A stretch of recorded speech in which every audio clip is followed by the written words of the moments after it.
제가 유학 시절에 이민 목회를 도울 때에 한 장로님 가정에 칠순잔치에 초대되어 간 적이 있습니다. 자녀들이 마련한 조촐한 예배와 잔치 자리였습니다. 제가 그 자리에서 예배를 인도하고 그 집안 사람들이 그 칠순잔치를 하는 모습을 가만히 보는데 제가 참 많은 도전과 깨달음과 좋은 의미에서의 부러움이 생기더라고요. 뭐냐? 이 몇 대째 신앙의 가정인데 서로가 참 믿음이 그냥 자식들도 그래요. 자손들도 부모 때문에 대충 믿어주고 교회 나와주는 정도의 그런 명목상의 신앙이 아니라 정말 부모 못지않게 신실하게 교회 기둥처럼 섬길 뿐만 아니라 서로 참 아끼고 사랑하는 분위기가 제가 제3자로 예배를 인도하러 가가지고 그 모습을 관찰하는데도 제 마음에 그대로 전달되어 오는 거예요. 제가 그 자리에서 그냥 이런 기도를, 하나님, 저도 언젠가 칠순잔치를 할 수 있다면, 그 손주를 본다면 이러한 믿음의 가풍, 이러한 믿음 안에서의 화목을 이렇게 보여줄 수 있는 그런 가정을 이루고 싶습니다. 그렇게 기도하게 됐어요. 여러분, 이런 신앙의 아름다운 가풍, 또 화목한 가족 문화가 저절로 만들어졌다고 생각합니까? 저는요, 정직하게 말하면 목회자로서 성도들의 가정을 이렇게 다는 샅샅이 모르지만 예수는 믿는다고 하면서 서로 왼수되어 가지고 한 지붕 아래 살아가는 성도의 가정들이 얼마나 많습니까? 교회에서는 집사다 뭐다 하고 와서 예배드리지만 다 잘 지내는 것 같지만 부부 가운데에 심각한 갈등, 도장만 안 찍었지 마지못해 가지고 그 안은 분쟁과 갈등과 고통 가운데에 왼수로 지내는 그런 분들은 여기 없습니까? 다 이유가 있죠. 다 상대방이 잘못하는 원인이 있겠죠. 그러나 화목하지 못하는 것은 하나님의 뜻이 아닙니다. 왜 그 칠순잔치의 자리에서 그 가문에 그런 아름다운 신앙과 화목이 가정의 문화와 가문의 분위기로서 제3자가 보기에도 아름답게 느껴지고 흘러나오는 것일까요? 거기에는 여러분, 보이지 않는 누군가의 화목의 재물이 있었던 거예요. 가만히 추적해 보니까 그 장로님의 어머님, 그 부모님이 믿음으로 그 장로님을 키우시고 자손들을 위해 계속 한평생, 처음 믿었을 때 말도 못하는 어려움이 있었겠죠. 교회를 사랑하고 충성하면서 그 아름다운 신앙의 유산을 물려주었던 거예요. 여러분, 믿음의 사람으로서 무엇을 여러분은 욕심냅니까? 저는 그런 정도의 믿음의 명문가는 여러분 한번 욕심낼 만한 주제라고 생각합니다. 여러분, 죄로 인해서 모든 관계가 깨어져 가는 곳에 진정한 하나님의 화평이 존재하기 위해서는 우리 주님이 그랬던 것처럼, 십자가의 제물이 되신 것처럼 우리 또한 자기 십자가를 지고 산 제물, 화목의 산 제물이 되어야만이 화평의 역사가 일어납니다. 여러분이 믿지 않는 가문에서 혼자 예수 믿는다고 외로움과 핍박과 갈등과 오해 가운데, 열받을 일들 가운데 거하고 있습니까? 자기 십자가를 지고 화목의 산제물이 되신 거예요. 억울합니까? 스트레스 쌓입니까? 눈물 납니까? 화목의 산제물로 자기 십자가를 지고 있는 거예요. 아시스의 성 프란시스, 유명한 교역사 속에 남는 성자는 하나님의 화목해 하는 이 비밀을 깨닫고서 가는 곳마다 이렇게 기도하지 않았습니까? 주여 나를 평화의 도구로 써 주소서. 여러분, 이게 우리의 찬송이고 노래가 되어야 되고 우리의 역할이 되어야 되는 것입니다. 오늘 본문 8절에는 하나님께서 죄 많은 우리들에게 그 아들 예수님을 화목의 제물로 보내신 이유, 왜 보내셨는가를 설명합니다. 같이 읽어보실까요? 시작.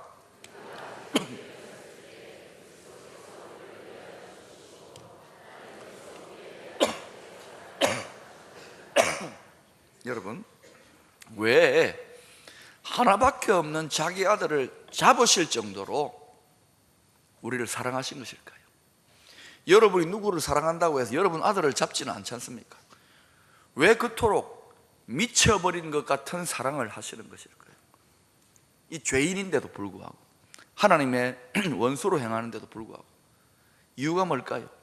그것은 여러분, 하나님의 창조의 섭리와 계획을, 그 원래 모습을 잘 들여다보면, 그 사건을 들여다보면 알 수 있어요. 하나님이 본래 모든 사람들을 하나님의 형상을 따라 하나님의 아들, 딸로 창조하셨답니다. 그리고 하나님의 집 에덴 동산 천국에 살도록 하셨어요. 거기서 행복하게 잘 살고 있는데 바깥에 있는 왼수가, 못된 녀석이 그 아들과 딸을 꼬시는 거예요. 야, 그 아버지 좋은 아버지 아니지 않느냐, 너 재미있게 못 살려고 저 선악과 먹지 말라 그랬다. 그러니까 나와라, 집 나와라. 나와서 살면 얼마나 재밌는 줄 아느냐? 본드도 하고 마약도 하고 술도 마시고 못된 짓도 하고 밤새도록 놀아보라고. 얼마나 재밌는 줄 아느냐? 이 바보 같은 놈이 그 소리에 솔깃해가지고, 그래 우리 아버지는 밤낮 이거 하지 말라 저거 하지 말라 한다. 그러고는 집을 나가버렸어요. 그러고부터 어때요? 처음에는 좋았지만 조금 지나니까 어때요? 그 왼수 같은 친구의 종로로 타는 거예요. 예? 그리고 그 다음에 어떻게 돼요? 고생이 시작되는데, 그 고생을 가리켜서 뭐라고 합니까? 앞에 갈로가 있는데, 예, 개고생이 시작되는 거예요. 나중에는 얼마나 고생이 심했든, 처음에는 집으로 돌아가야 되겠다, 하나님 우리 아버지께 돌아가야 되겠다, 이런 마음도 있었는데, 시간이 너무 오랫동안 진행되고 죄에 찌들 대로 찌드니까 원래 자기는 그렇게 태어나고 원래 그렇게 살아야 되는 줄로 생각했던 거예요. 그리고 그대로 두면 어떻게 됩니까? 하나님 아버지께서 이 왼수들을, 사탄 마귀의 세력들, 우리 아들, 딸 꼬셔간 이 왼수들을 여러분 같으면 가만히 두겠습니까? 저 같으면 복수하겠는데, 복수하고 심판하기 위한 형벌의 장소인 따끈따끈한 곳으로 끌려가게 되어 있는 거예요. 그들은 가는데 누구를 끌고 갑니까? 집 나간 아들, 딸을 끌고 가는 거예요. 그럼 여러분이 정상적인 부모 같으면 어때요? 그 집 나간 아들, 딸, 왼수같이 행하고 있지만 그 아들, 딸들을 향해서 죽으라고 그러겠어요? 아니지 않겠습니까? 마음이 불이 붙는 거예요. 불 붙는 긍휼. 호세아 선지자가 하나님 아버지의 마음을 불 붙는 긍휼이라고 했습니다. 미칠 것 같은 사랑으로, 이 사랑이, 하나님 아버지는 안간힘을 쓰고 다른 방법으로 구원해 보려고, 말로써 구원해 보려고 했는데 안 듣는 거예요. 이 사랑의 압력이, 이 부글부글 이 불 붙는 게 막 끌다가 하나님 아버지의 마음을 밀어 제껴버리는 거예요. 그래가지고 그 충동, 그 강권에 못 이겨가지고 어때요? 아들 예수를 내어주시는 거예요. 하나님이 아무 생각 없이 즐겁게 내어주신 게 아닙니다. 너무너무 사랑하고 아끼는 자기 외아들인데, 미칠 것 같은 사랑, 이 불붙는 사랑. 그런데 여러분, 우리는 예수 그리스도의 십자가를 보아도, 이 땅에 오신 예수님의 사건을 이렇게 읽고 경험해도 이 하나님의 불붙는 사랑, 미칠 것 같은 사랑을 우리는 깨닫지 못합니다. 그냥 멍하니 보고 있습니다. 사랑을 느끼지 못하는 거예요. 굳을 대로 굳어져 봐가지고. 거기다가 그리스도 예수를 보내셨는데 그게 얼마나 엄청난 하나님의 사랑의 사건인지를 우리는 모르고 덤덤한 거예요. 죽었다 카더나? 누가? 이름이 뭐라고? 예수? 그래, 어떻게 죽었다고? 못에 찔려 죽었다고? 우리 이런 정도인 거예요. 아무런 느낌이 없어요.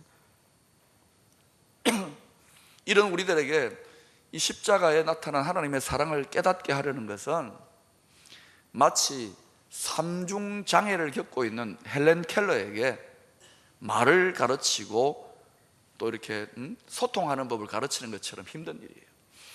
여러분, 삼중장애를 가진 헬렌 켈러 아시죠? 유명한 사람. 눈이 안 보입니다. 귀가 안 들립니다. 말을 못합니다. 이 헬렌 켈러에게 어느 날 설리반 여사가 이제 가정교사로 왔어요. 가족들도 완전히 방치했습니다. 아이들을 어떻게 할 수가 없으니까. 이 헬렌 켈러는 그야말로 짐승처럼 자라났어. 에에에에 하고 막 말도 못하고 듣지도 못하고 하니까 막 짐승처럼 방치되었는데 이 설리반 여사가 뭐 얻어맞기도 하고 꼬집히기도 하고 이러면서 이 아이를 가르치기 시작합니다.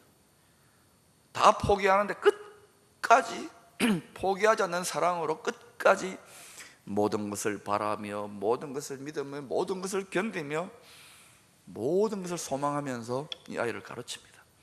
그리고 몇 년에 걸쳐서 가르친 결과로 겨우 한마디 말을 딱 이 아이가 터득하게 되는 거예요. 그 단어 첫 번째, 이 아이가 말문에 물고가 트여진 단어가 뭐냐면 water, 물이라는 단어입니다. 이 물이라는 단어를 깨닫게 하기 위해서 물을 마셔보게 하고 만져보게 하고 느끼게 하고 수도 없이 water 가르치는데도 맨날 짐승 같은 소리만 하는 거예요.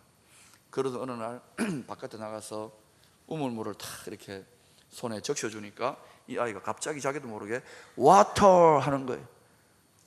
얼마나 놀라운 거예요. 그러면서부터 이 아이가 말문이 트이지 그 속도로 변화되기 시작하는 거예요. 깨닫게 되고 학습 능력이 발전되고. 그래서 여러분, 나중에 삼중장애를 가진 그 헬렌 켈러가 박사학위를 받고 수많은 사람들에게 희망을 알리는 강연자가 되었지 않습니까? 설리반 선생님의 덕분입니다. 우리도 이와 같이 하나님의 사랑, 십자가의 사랑 아무리 들어도요, 뭐 목이 쉬라고 외쳐도 덤덤한 분들이 너무 많아요. 어떨 때는 막 열정적으로 메시지를 전하고 나면요, 물론 그렇진 않겠지만 꼭 어떤 느낌이 드냐면, 제 권 목사님 저보고 그래요. 표정에 속지 말라 그러는데, 근데 표정이 그런 걸 어떻게 해요? 또 마치고 나가는데 화가 나서 나간 것 같아. 내가 그럴 때마다 내가 뭘 잘못했나 그래요. 오늘 제발 예배 마치고 나갈 때 표정을 좀 부드럽게 해주세요. 무서워요. 근데 여러분, 이 하나님의 사랑을 깨닫기가 너무 힘들어요.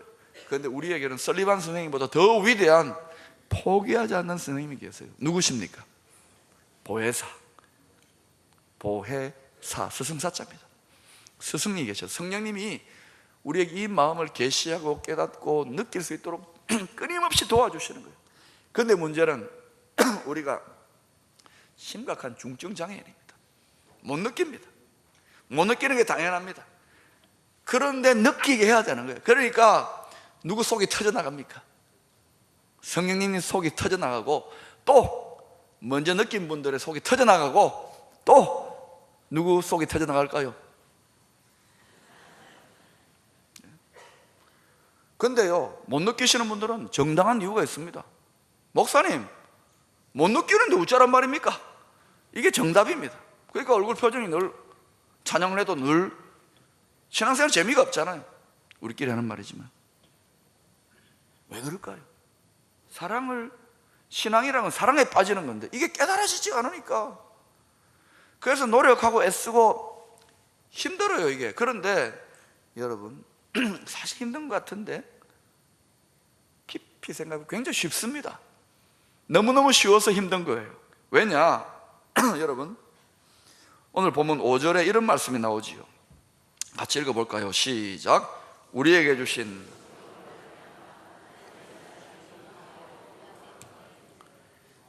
성령으로 말미암아 하나님 사랑이 어떻게 됐다고요? 부어져. 물을 붓듯이 부어지는 거예요. 우리가 하나 깨달아야 할 것은, 하나님의 사랑을 알고 깨닫는 것은 연구하고 공부하고 노력하고 애쓰는 게 아닙니다. 여러분이 누군가와 과거에 사랑을 해서 결혼을 해서 부부가 되었잖아요. 지금은 조금 속은 느낌도 있겠지만 하여튼 그때 그랬잖아요.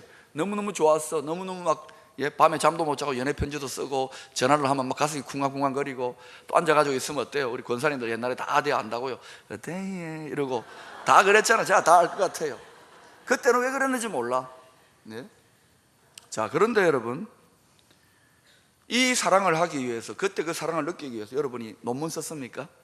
학력고사 쳤습니까? 뭐 필수 전공 과목 공부했습니까? 아니잖아요. 그냥 사랑이 느껴지는 거예요. 필이 오는 거예요. 부어진 거예요, 사랑의 마음이. 하나님의 사랑도 마찬가지. 이것은 성령으로 말미암아 우리 마음에 부어져야 돼요. 그러니까 이것은 우리가 수동적으로 받아들일 수밖에 없는 거예요. 우리가 주도하는 게 아닙니다. 성령이 주도하시는 거예요. 그런데 문제는 뭐가 어려우냐? 영혼에 장애가 있다는 게 뭐가 어려냐면 마음문을 열지를 못하는 거예요. 믿지를 못하는 거예요. 하나님이 사랑한다는 걸 믿지를 못하는 거예요. 그리고 또 하나 어려운 건 뭐냐면 사랑을 받을 줄을 몰라요. 여러분 어린 시절에 사랑을 못 받아본 사람은 처음에 아무리 사랑을 해도 어때요? 사랑을 받을 줄을 몰라. 이게 환장을 노릇인 거예요. 상대방이 아무리 사랑한다고 뭐 해도 사랑을 받을 줄을 몰라요. 믿지를 않고 마음을 못 열어요. 이런 상태에서 사랑을 아무리 부어주려고 해도, 그러니까 성령님은 늘 짝사랑하면서 안타까워하는 거예요. 그러면 어떻게 되면은 아주 쉬워지느냐? 마음문이 열리기만 하면, 믿고 받아들이기만 하면 희한하게도 사랑이 부어지기 시작해요. 그러면 느껴지기 시작해요. 깨닫기 시작해요. 사랑에 빠지기 시작해요. 그런데 천하에 아무리 나귀를 물가로 끌고 가도 나귀 입을 벌려가지고 뭐 강제로 할 수도 없잖아요. 물을 먹일 수 없잖아요. 나귀가 스스로 물을 먹어야 되는 거예요. 교회로 나왔는데도 여러분 믿지를 않고 마음문을 열지 않고 닫아놓고 그렇게 받아들이지 않으면은 느껴지지도 않을 뿐만 아니라 부어지지 않아요. 마치 어때요? 뚜껑을 딱 닫아놓은 데다 그릇에다가 자꾸 붓는 거와 똑같아요. 그러니까 이건 정상적으로 말하면 부어지게 돼 있고 정상적으로 말하면 영혼이 느껴지게 되어 있는데 그게 안 되는 거예요. 그러니까 너무너무 어려운 거예요. 사실은 근데 알고 보니까 너무너무 쉬운 거예요.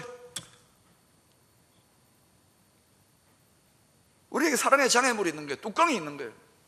영혼의 뚜껑이 딱 닫혀 있어요. 뭐 잘못된 편견, 교회에 대한 편견들이 얼마나 많습니까?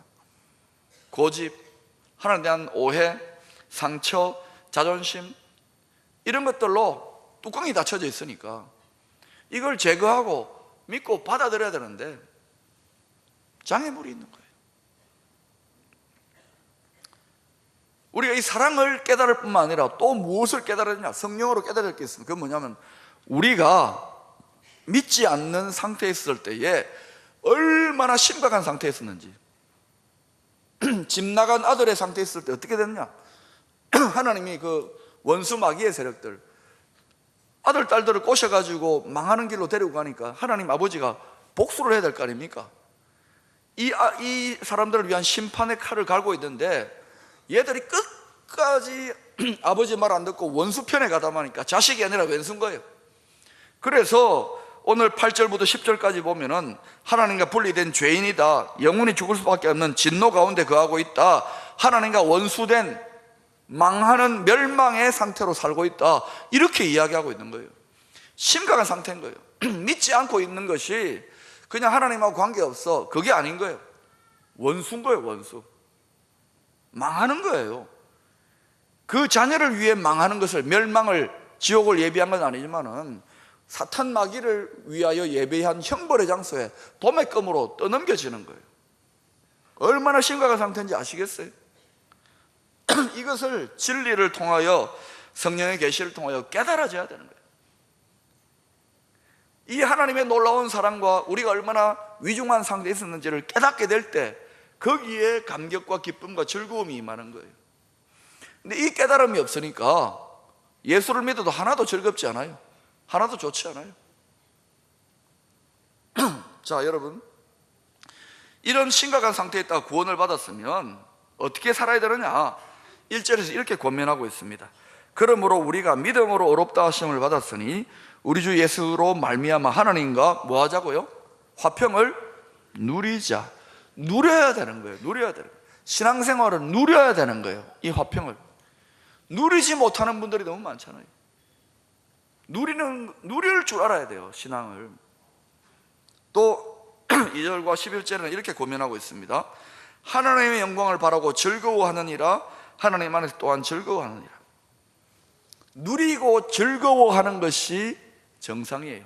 세상의 누림과 세상의 즐거움이 아니라 하나님 안에서, 하나님의 구원의 복음 안에서 우리가 멸망당할 뻔했는데 하나님의 상속자가 되고 의롭다 하심을 입고 구원받았다, 이 사실을 깨달음 속에서 누리고 즐거워야 되는 거예요. 다시 말하면 여러분, 하나님의 구원의 복음을 깨달은 만큼 즐거워할 수 있습니다. 깨달은 만큼 누릴 수 있는 거예요. 교회를 왔다 갔다 하고 예수 믿는다고 왔다 갔다 하더라도 늘 누리지를 못하고 즐겁지 않은 분들이 있잖아요. 왜 그런가? 깨닫지를 못해서 그래요. 그러니 그런 분들 어때? 먼저 내가 얼마나 심각한 상태에 있었는지를 깨닫게 해달라고, 내가 얼마나 죄인인지를 깨닫게 해달라고 기도해야 되고, 성령께 도움을 요청해야 되고, 그 다음에 하나님의 사랑이 얼마나 놀라운 것인지를 깨닫게 해달라고. 이 두 가지가 깨달아지면, 그러면 우리 마음에서 저절로 누림과 즐거움이 일어나는 거예요. 저는 이 깨달음이 있었기 때문에, 과거에 이것을 깨닫고 점점 더 깊이 깨달아가기 때문에, 여러분 교회 목회 사역이 그렇게 만만하게 보면 안 됩니다. 체력적으로도 여러 가지 많은 일들이 있는 거예요. 그런데도 이 누림, 이 즐거움이 있기 때문에, 이 행복이 있기 때문에 행복해 보이지 않습니까? 대답하는 분 있어요. 행복이 보이지 않아요? 힘든 거 있습니다만 이것 때문에 견딜 뿐만 아니라 넉넉히 이길 수 있는 거예요. 여러분이 신앙생활 하면서 특별히 많은 짐을 지고, 인생에 많은 짐을 지고 가는 분들은 이 누림과 이 즐거움을 복음 안에서 맛보지 못하면 세상에 제일 불쌍한 사람이 우리입니다. 세상에 제일 불쌍한 사람이 저예요. 그렇게 되면 선교사들이에요. 그렇게 되면 어느 정도냐? 3절에 보면 이런 표현이 나옵니다. 우리가 환난 중에도 즐거워하나니. 우리가 형통하고 응답되고 기적이 일어날 때 즐거워하는 것은 누구나 다 합니다. 근데 환난 중에도, 눈물 나고 한숨 나고 고통과 시련 중에도 즐거워하나니. 다시 말하면 복음으로 말미암은 이 누림과 즐거움은 어떤 상황 속에서 빼앗길 수 없는 절대 행복이에요. 절대 행복. 그래서 제가 계속해서 예수 믿는 사람은 절대 행복자입니다, 절대 행복자입니다 외치는데도 절대로 얼굴 표정을 안 바꾸는 분들이 있어요. 여러분, 오죽하면 이 세상이 너무너무 힘들고 우리가 겪는 영적인 상처와 공격과 시련과 어려움들이 너무너무 힘드니까 예수 믿는 자들도 우울증 걸리고 마음에 병이 생기더라고요. 어떻게 고칩니까? 이해합니다. 오죽 힘들면 그래요. 누려야 되는 거예요. 즐거워해야 되는 거예요. 복음을 깨달아야 되는 거예요. 그러면 그 누림과 그 즐거움이 약이 되어가지고, 그 부어진 사랑이 약이 되어가지고 모든 걸 다 치료하는 거예요. 그런데도 이게 안 믿어지니까 그냥 그 상태에 머물러 있는 거예요. 뚜껑 닫고 있는 거예요. 안 믿는 거예요. 받아들이지 않는 거예요. 예배의 자리는 잔치 자리, 축제 자리. 여러분, 저는 지난 한 주간 선교팀들과 함께 미얀마 교회 지도자들 수백 명 모아놓고 목회자 세미나를 했잖아요. 6번 동안 통역까지 해야 되니까 3시간 동안 강의, 3시간 이상 집회를 해야 되는 거예요. 집회를 하다 보면 탈진입니다. 그걸 6번 해보세요. 여러분, 왜 그렇게 힘들까요? 하시면 해보세요. 선교사님이 그 현지에 적응되어 있지만 저는 또 날씨나 모든 시차가 맞지 않은 상태 하고 어제 도착해가지고 지금 또 서 있습니다. 이거요, 그냥 하면은 너무 힘들어서 못해요. 그런데 누림이 있어요. 즐거움이 있어요. 물론 탈진하지 않도록 적절하게 잘 쉬어줘야 되겠지만, 왜 거기 가면은 우리 팀들이 우리 서로 가려고요 뽑기하고 경쟁률이 3대1인 거 아세요? 희한합니다. 왜 그러냐? 거기에 잔치가 열린다는 걸 알기 때문에. 거기에 교회 지도자들이 모여가지고 몇 시간 동안 세미나 듣고 난 다음에 찬양하고 서로 격려하고 기도하고 막 춤을 추고, 그거 하는 가운데 그냥 모든 짐이 벗겨지는 하늘의 영광과 기쁨을 맛보는 거예요. 서로 말도 안 통하는데 그냥 끌어안고 격려하고, 그 아이들의 눈망울, 기뻐하는 그 교회 지도자들의 눈망울을 보면서 갔다가 돌아오는 거예요. 이 행복, 이 누림, 이 기쁨, 여러분 이걸 압니까? 복음이 주는 행복인 거예요. 세상 것과 달라요. 이 재미로 신앙생활 하는 거예요. 이것이 예수 믿는 맛이랍니다. 기도하겠습니다.